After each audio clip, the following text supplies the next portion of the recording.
Reels वाली बहू। ये प्रज्ञा है रील्स को वाली रील्स बहू। बनाने का बड़ा ही क्रेज है जो भी है और बाल वो सही है, दिन बढ़िया भर है। रील्स बनाती रहती है। खाते पीते घूमते फिरते घर में कॉलेज में रील्स बनाने के कारण प्रज्ञा पूरे कॉलेज में हाईलाइटेड है। जहां उसकी रील्स सभी को पसंद आते हैं, वहीं मनीषा चिंता में डूबी रहती है। एक रोज जब खाते हुए प्रज्ञा रील्स बना रही होती है, तब मनीषा कहती है, 1 मिनट भी चैन नहीं है इस लड़की को। ये नहीं कि खाना तो आराम से खा ले, लेकिन और नहीं। जो हम फाइन अरे थोड़ी देर रील्स नहीं बनाओगी तो आसमान नहीं टूट पड़ेगा। अरे मम्मी, इसी को तो कहते हैं डिटर्मिनेशन। तुम नहीं समझोगी ये सब। ए भगवान, इस लड़की को सद्बुद्धि दे। जब देखो तब टेढ़ा बाका मुंह बनाती रहती है। मनीषा की बात का प्रज्ञा पर जरा भी असर नहीं होता और वो खाते खाते रील्स बनाती रहती है। दिन बीतने लगते हैं और देखते देखते प्रज्ञा का कॉलेज भी खत्म हो जाता है। आए दिन कोई ना कोई मनीषा को प्रज्ञा की शादी करवाने का सुझाव दे जाता है। सब ठीक ही कहते हैं, प्रज्ञा की शादी कर देनी चाहिए। अपने घर के काम काज में व्यस्त हो जाएगी तो खुद ही ये रील्स और नाच गाना बंद हो जाएगा। मनीषा और प्रेम प्रज्ञा के लिए एक अच्छा लड़का ढूंढने लगते हैं और तभी विकी का रिश्ता प्रज्ञा के लिए आता है, जिसने प्रज्ञा को उसकी रील्स देखकर पसंद कर लिया था। अगले दिन विकी अपने माता पिता के साथ प्रज्ञा के घर पहुंच जाता है और प्रज्ञा साड़ी पहने हाथों में चाय की ट्रे लिए उनके सामने आती है। जब विकी को पसंद है तो हमें भी बहू पसंद है। बहन जी, आप बारात की तैयारी कीजिए। एक बार लड़का लड़की अकेले में बात कर ले तो अच्छा रहेगा। हाँ हाँ, क्यों नहीं। मनीषा विकी को प्रज्ञा के कमरे में भेजती है, जहाँ प्रज्ञा पहले से ही रील्स बना रही होती है। तभी विकी कहता है, आ गए आपके साजन जी। हमारे साथ ये रील्स कंप्लीट करती तो और भी अच्छा रहता। अच्छा जी, अब आ ही गए हैं तो बना ही लेती हूँ आपके साथ। दोनों मिलकर रील्स बनाते हैं। जब वी मीट और तुरंत पोस्ट भी कर देते हैं। फिर विकी कहता है, जब आप साड़ी में चाय लेकर आए तब मुझे लगा कि कहीं मैं गलत घर में तो नहीं आ गया। अब सही है। दोनों की शादी पक्की हो जाती है और शादी के दिन भी प्रज्ञा रील्स बनाने से चूकती नहीं। यहाँ तक कि बारात के समय भी नाचते हुए रील्स बनाती है। सभी लोग प्रज्ञा की तारीफ के पुल बांध देते हैं और प्रज्ञा नाचती गाती अपने ससुराल चली जाती है। सब कुछ अच्छा चल रहा होता है। प्रज्ञा यहाँ भी दिन भर हर चीज की रील्स बनाती रहती है। लेकिन कुछ दिनों के बाद जब सुनीता कहती है, बहू, ये रील्स के साथ साथ कुछ काम भी कर लिया करो। वैसे तुझे और क्या क्या बनाना आता है?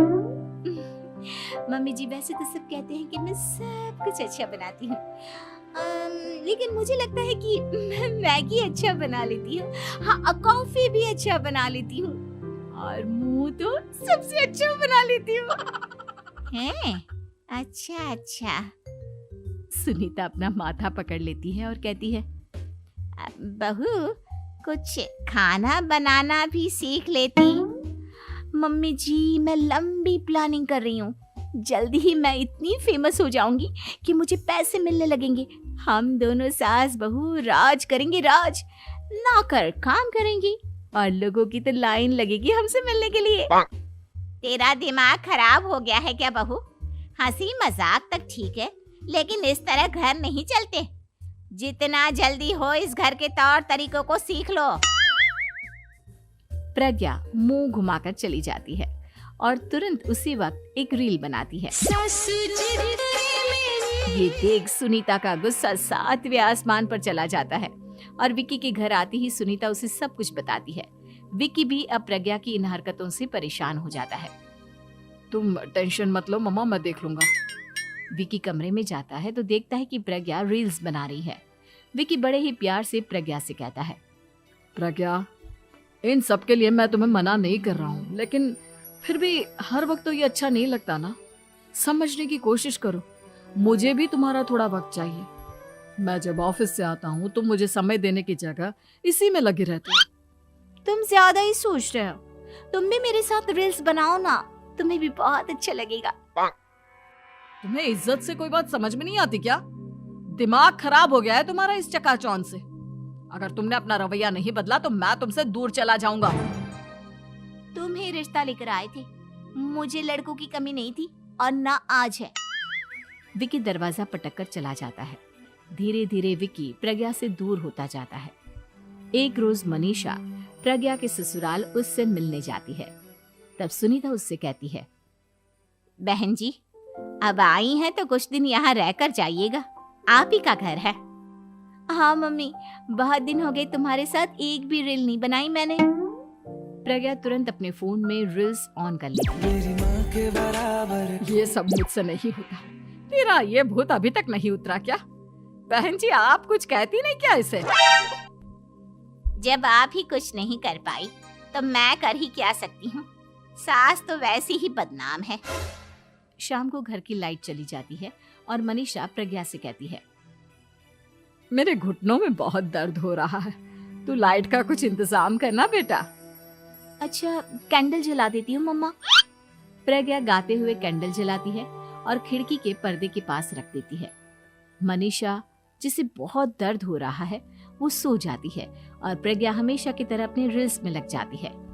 उधर कैंडल की वजह से पर्दा आग पकड़ लेता है और मनीषा के कमरे में आग लग जाती है। बचाओ, कोई है बचाओ।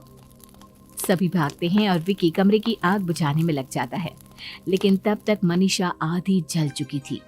मनीषा की हालत देख प्रज्ञा रोने लगती है। विकी मनीषा को तुरंत हॉस्पिटल ले जाता है और उसे एडमिट कराता है। विकी प्रज्ञा से कहता है, देख लिया ना, तुम्हारे इस नाच गाने की वजह से आज तुम्हारी माँ की जान जाते जाते रह गई। अब पता नहीं तुम और क्या चाहती हो। उधर डॉक्टर कहते हैं, इनकी हालत बहुत नाजुक है, आधे से ज्यादा जल चुकी है। प्रज्ञा रोती हुई मंदिर में जाती है और भगवान के आगे जाकर कहती है, भगवान मेरी माँ को ठीक कर दो, मैं कसम खाती हूँ हाथ से ये रील्स बनाना छोड़ दूंगी, बस मुझे मेरी माँ वापस मिल जाए। 2 दिन बीत जाते हैं और मनीषा खतरे से बाहर आ जाती है। पेशेंट अब ठीक है, आप लोग उनसे मिल सकते हो। सब कोई मनीषा से मिलता है और प्रज्ञा सबके सामने अपना फोन तोड़ देती है। मुझे माफ कर दो मम्मा, मैंने तुम लोगों की बातों को नजरअंदाज किया।